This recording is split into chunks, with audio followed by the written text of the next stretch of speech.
At 6:15 in the Agam Valley of West Sumatra, a woman unlocks the door of a wooden house with a roof that curves upward at each end like the horns of a buffalo.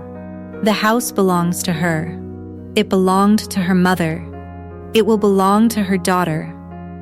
This is not a plan or an aspiration. It is the oldest fact in the valley, older than the current house, older than the road that runs below it, older than the language the ownership documents are written in, if there were documents, which there do not need to be, because everyone already knows. At 8:40 in the market town of Bukittinggi, a man sells vegetables from a stall his wife's family owns. He lives in his wife's house. His children carry his wife's clan name. When he dies, his property goes to his sister's children, not his own. He has known this since he was old enough to understand property. He did not receive it as bad news. It was simply the shape of things, the same way the buffalo horn roofline is the shape of a house in this valley. You grow up inside the shape. You do not spend your life mourning a different one. By 10, in the village of Batipua, a clan council is meeting in the large room of an ancestral house that has stood on the same plot of land for 6 generations. The land cannot be sold. It belongs to the women of the line. The men in the room are there to be consulted. They speak when they are asked, and sometimes before they are asked, and the senior woman at the head of the room listens with the particular attention of someone who has already considered most of what is being said and is waiting to see if any of it changes anything. Usually, it does not. Sometimes it does. That is why the meeting is held. This is West Sumatra, home to approximately 6 million Minangkabau people, the largest matrilineal society on earth, a people who are also among the most devoutly Muslim in Indonesia. Both things are true and have been true for 4 centuries. The combination confuses people who arrive expecting a contradiction. The Minangkabau do not find it contradictory. They find it Tuesday.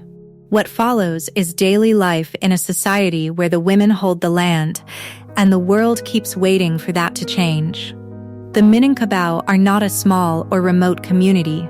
They are one of the largest ethnic groups in Indonesia, a country of 270 million people and the world's largest Muslim-majority nation. West Sumatra is not an isolated highland pocket. It has cities, universities, highways, and airports. Minangkabau people are prominent in Indonesian national politics, literature, and business. 3 of Indonesia's founding fathers were Minangkabau. The culture has been engaged with the outside world for centuries. It has had ample opportunity to become something else. It has not. And across all of it, the land has passed through the women. The rule is called adat, custom, specifically adat perpati, the customary law that governs Minangkabau inheritance, clan membership, and land tenure. Under adat, ancestral land, called harta pusaka, cannot be sold, divided, or transferred outside the female line. A woman inherits from her mother. Her daughter inherits from her. If a woman has no daughters, the land passes to the nearest female relative in her matriline. A son inherits nothing from his mother's clan land. This has been the rule for as long as the Minangkabau oral record reaches, which is further back than the written one. The ancestral house, the rumah gadang, the big house, belongs to the women of the clan. It is maintained collectively by the female line. In a traditional rumah gadang, the rooms along the back wall are assigned to the daughters. Each married daughter has her own room. Her husband visits her there. The house is not his. His name is not on it. When the marriage ends, he returns to his mother's house. The rumah gadang remains with the women. It has always remained with the women. The house does not notice the husband's departure. The house was not organized around his presence. The Minangkabau converted to Islam in significant numbers beginning in the 16th century. By the 19th century, Islam was woven into every aspect of Minangkabau public life. The call to prayer structures the day in every village. Minangkabau men are known across the Indonesian archipelago for their Islamic scholarship. The surau, the prayer house, is traditionally where unmarried men and boys sleep, separate from the women's houses, studying religion through the night. A Minangkabau man may be a serious student of Islamic law and still live his entire adult life in a house that belongs to his wife. Islam's inheritance rules, as practiced across most of the Muslim world, give daughters half the share of sons. A dot gives the daughters everything. The two systems have coexisted on the same ground for 4 centuries, and the coexistence has never been comfortable or fully resolved. It has been managed. The management is not a compromise in which each system gave something up. It is a partition, carefully maintained, in which each system was given its own domain and told to stay there. The management produced a distinction the Minangkabau live inside daily. Harta Pusaka, ancestral clan land, follows a dot. It goes to women. Harta Pencarian, property a man earns himself during his lifetime, follows Islamic inheritance rules. It can go to his children. The line between the two categories has been the subject of negotiation, dispute, and occasional legal contest for as long as both systems have operated side by side. A man who builds a successful business may leave it to his sons under Islamic law, while the land beneath his mother's house continues to pass to his sisters. Both transactions happen, neither cancels the other. They exist in the same valley, sometimes in the same family. Managed by people who have spent their lives learning which rule applies to which thing. The tension is not hidden, and it is not resolved. It is the condition inside which Minangkabau life operates. A devout Muslim man who has spent 30 years studying Islamic jurisprudence lives in a house that belongs to his wife's family and knows that his children carry his wife's clan name, not his. He has accommodated both facts. He did not invent the accommodation. He inherited it, the same way he inherited everything else, through a line that was already running before he arrived. The Minangkabau have a name for the tradition of young men leaving home to seek their fortune. Merantau, to wander. To go out. A young man in a Minangkabau village has always understood that the house he grew up in is not his to remain in. His mother's house belongs to his mother's line. When he marries, he moves into his wife's house as a guest of her family. What he builds in the world, his reputation, his religious knowledge, his earnings, is his contribution. The land is not his to contribute. Merantau gave this displacement a name and a direction. It turned the structural fact of a man's homelessness into a project. You go out because there is nothing to stay for, in the property sense, and you make that going out into the thing you are remembered for. Merantau formalized this displacement into a virtue. A young man who leaves, makes something of himself, and returns with wealth and experience is fulfilling the Minangkabau male ideal. Minangkabau communities exist across Indonesia and in Malaysia and Singapore, the result of centuries of men going out and establishing themselves elsewhere. The diaspora is one of the most commercially successful in Southeast Asia. The going out produced a network. The network produced opportunity. The opportunity brought money back to valleys where the land had never left. A man who has spent 20 years building a business in Medan or Kuala Lumpur returns to West Sumatra and visits a house he did not grow up in, his wife's family's house, and sits in a room that will pass to his daughters and mean nothing in law to his sons. He understands the arrangement. He was raised inside it. His sons will also be raised inside it. They will also go out. This is the pattern. It is old enough that it no longer needs explaining to the people it shapes. His mother's house, the one he grew up in, belongs now to his sisters.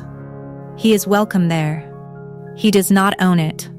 Both houses are familiar, neither is his. In the village, the woman who holds the land is called the Bundo Konduang. The term translates loosely as the true mother, the mother of the line. She is the senior woman of the clan, not necessarily the oldest, but the one the family recognizes as carrying the responsibility. The recognition is not always smooth. Sometimes two women feel they should carry it. The resulting negotiation can last years. The land waits. The land has patience. It has been wading through family disputes since before anyone currently alive was born. Her authority is specific. She manages the ancestral land. She arbitrates disputes within the female line over its use.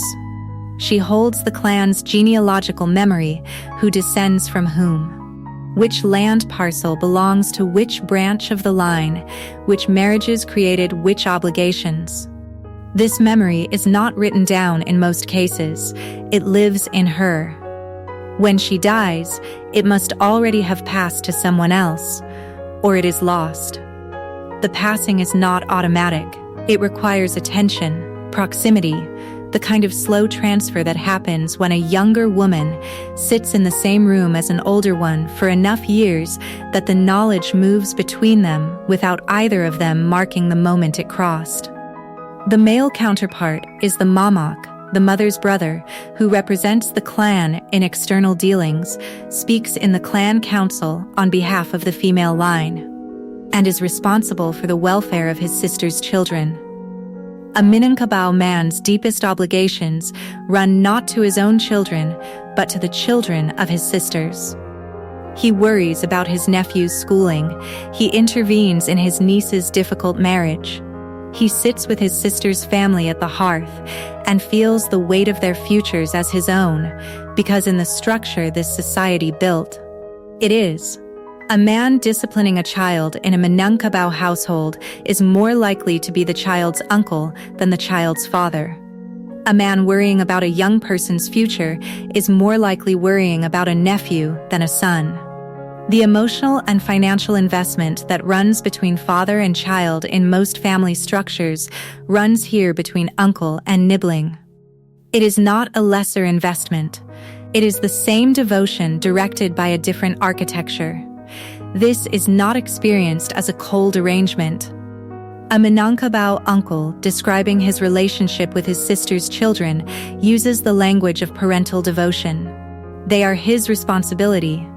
They are his to worry about. His own children are loved. They are also, in the deepest structural sense, someone else's. He holds both of these facts in the same chest and has never found them incompatible.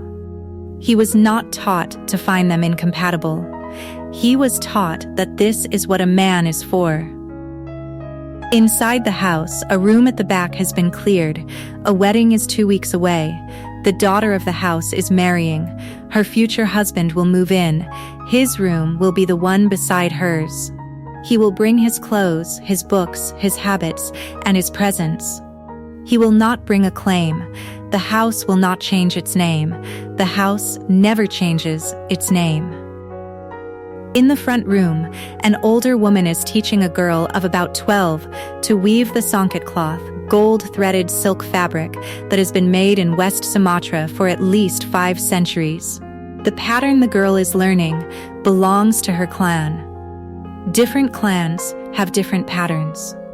A Minangkabau woman who knows cloth can look at a piece of songket and tell you which clan wove it, the same way she can look at a face and tell you which family it belongs to. The knowledge of which pattern belongs to whom is part of what the older woman is passing across the loom. It is not only a weaving lesson, it is a lesson in identity, in belonging, in the particular markings of this line and no other. The girl makes an error in the threading. The older woman corrects it without speaking, moving the girl's fingers to the right position. The correction is made with the matter-of-fact efficiency of someone who has made it 100 times with 100 girls and knows that speaking adds nothing. The hands learn from hands. The loom is old enough that its wooden parts have gone dark with handling. It belonged to the woman's mother. It will belong to the girl. This too is inheritance. Not the kind written in documents, but the kind that leaves marks on the hands. The pressures on the adat system are not new. The Dutch colonial administration attempted to replace it with written property law in the 19th century. The Islamic reform movement of the same period pushed against it from within, arguing that a Muslim society could not in good conscience allow women to inherit what Islamic law assigned to men. Indonesian national law, which follows the civil code, does not recognize customary land tenure in the same terms adat uses. Each pressure arrived with confidence. Each found the system still operating when the pressure passed. The system did not defeat these pressures. It outlasted them, which is a different thing and in the long run more reliable. The current pressure is quieter and more persistent. Young Minangkabau women leave for Padang, Jakarta, Kuala Lumpur. They take degrees, build careers, marry men from other ethnic groups who did not grow up understanding why the house is not theirs. When they return, or when they do not return, the question of who manages the ancestral land becomes harder to answer. The Bundo Konduang cannot manage land from 3 time zones away. The knowledge she carries cannot be transmitted over a phone call. The genealogical memory requires presence to pass on, and presence is exactly what the city has absorbed. A rumah gadang that has stood for 6 generations requires maintenance. Maintenance requires someone present, someone willing, someone with the knowledge of what the house is and why it matters. If the women of the line are in Jakarta, the house waits. Some houses have been waiting for a decade. They are not abandoned in the way an unwanted thing is abandoned. They are left the way a letter is left unwritten, not from indifference, but from the press of other things, and the assumption that there will be time later, and the slow realization that later has a way of becoming never. The land cannot be sold under adat. It can, however, be left to fall. A roof that is not repaired becomes a ruin. A rice field that is not worked returns to scrub. The title remains with the women of the line. What the title covers slowly diminishes. The distinction between owning land and losing it while still owning it is becoming relevant in more villages than it was a generation ago. The resolution will follow adat. It will be decided in this room by the people in this room. The government land office in Padang will not be called. The process will take as long as it takes. No one in the room expects it to be quick.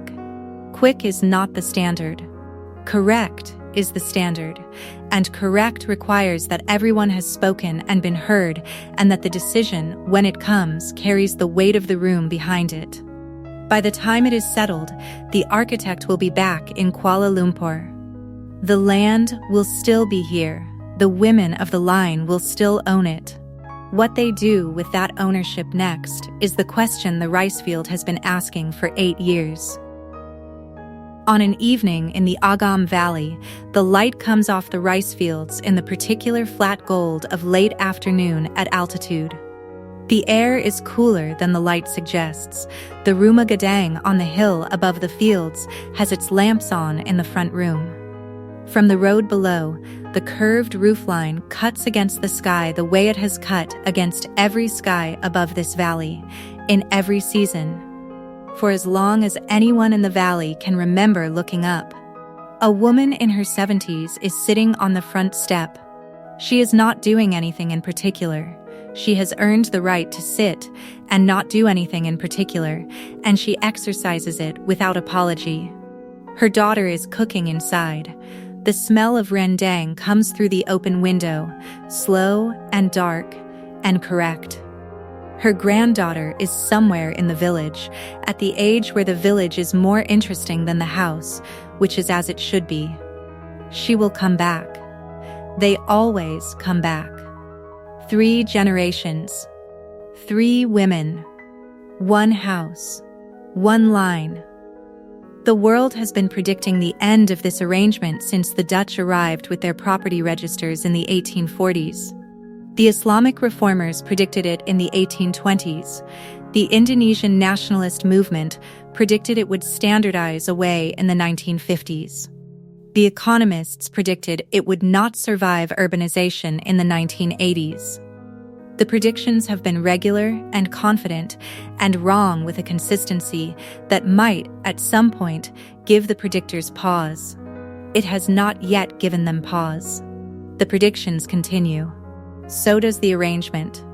The woman on the step has heard none of these predictions directly. She has heard versions of them from her brothers, from officials, from a journalist who came once from Jakarta and asked whether she thought the old ways could last. He had a recorder and a notepad and the expression of someone who had already decided what the answer would be and was waiting for her to confirm it. She told him the house had been standing since her great-grandmother's time. Then she went inside to eat. The rice fields below the house are hers. They were her mother's. They will be her daughters. In the front room, the lamp is on. The cooking smell has moved from the kitchen through the whole house now, the way warmth moves, slowly, then everywhere. The granddaughter will be home before dark. The house will be full. The world keeps predicting that will change. It has been predicting it for a very long time. The house is still here. The women are still in it. The light on the rice fields is the same light it has always been, indifferent to the predictions, falling on land that belongs to the women below it and will belong to their daughters when they are gone.